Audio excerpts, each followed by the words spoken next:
Hoje, 26 de janeiro, dando continuidade ao vídeo gravado, e falo sobre pecado. O Senhor Deus, ele apareceu a Caim e ele percebeu que Caim tinha pensamentos maus, pela sua onisciência. Então Deus é sabedor, conhecedor de todas as coisas.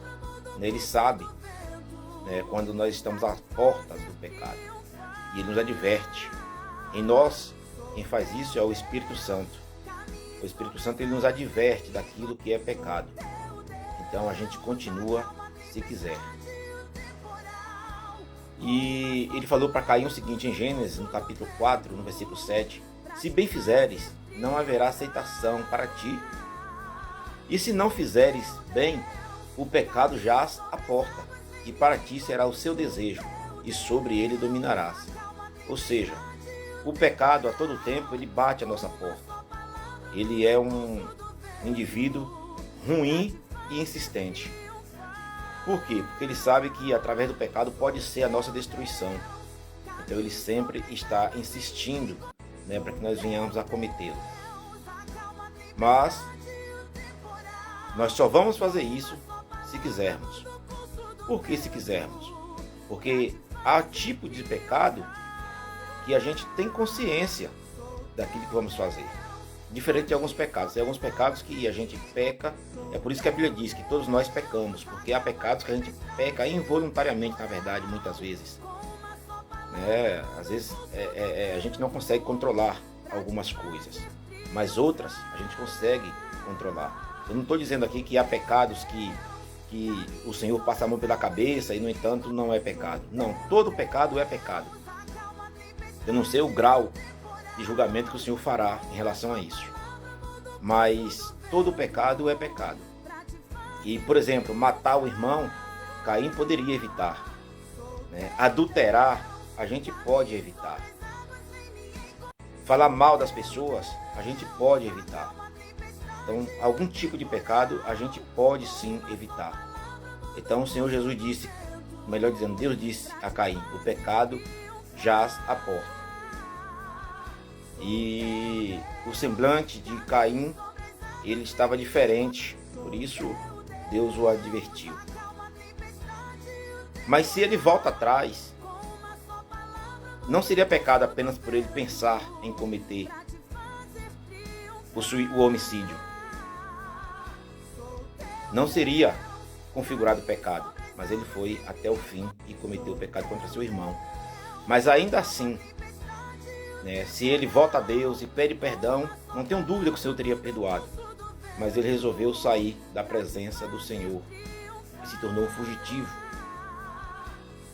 Não sei de quem, porque de Deus não é, porque Deus está sobre toda a terra. O olhar dele está como chama de fogo sobre toda a terra.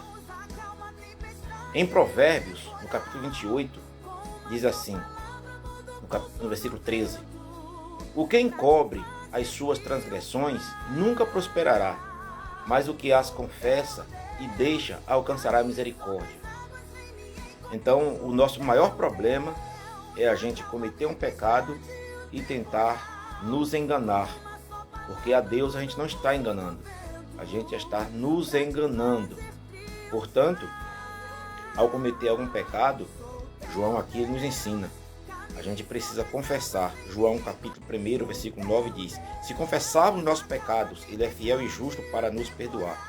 Então, ao cometermos o pecado, a gente precisa voltar para Deus e pedir perdão desse pecado. E sem dúvida, ele vai nos perdoar. Davi, ele cometeu um pecado gravíssimo, ao se deitar com Betseba. E enquanto ele manteve esse pecado encoberto, a Bíblia diz que ele se tornou um homem triste. Mas quando ele confessou esse pecado, ele obteve o perdão do Senhor. Isso não significa que um pecado perdoado não irá cessar suas consequências. Não, todo pecado tem suas consequências, ainda que perdoado.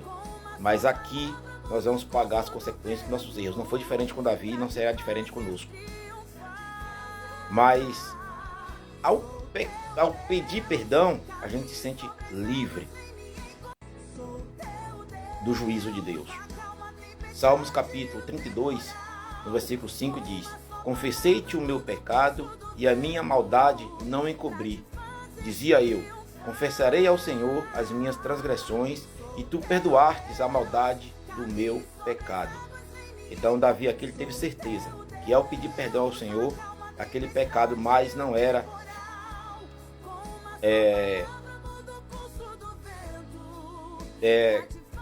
pedido a ele, né, em juízo, porque ele pediu perdão e o Senhor perdoou.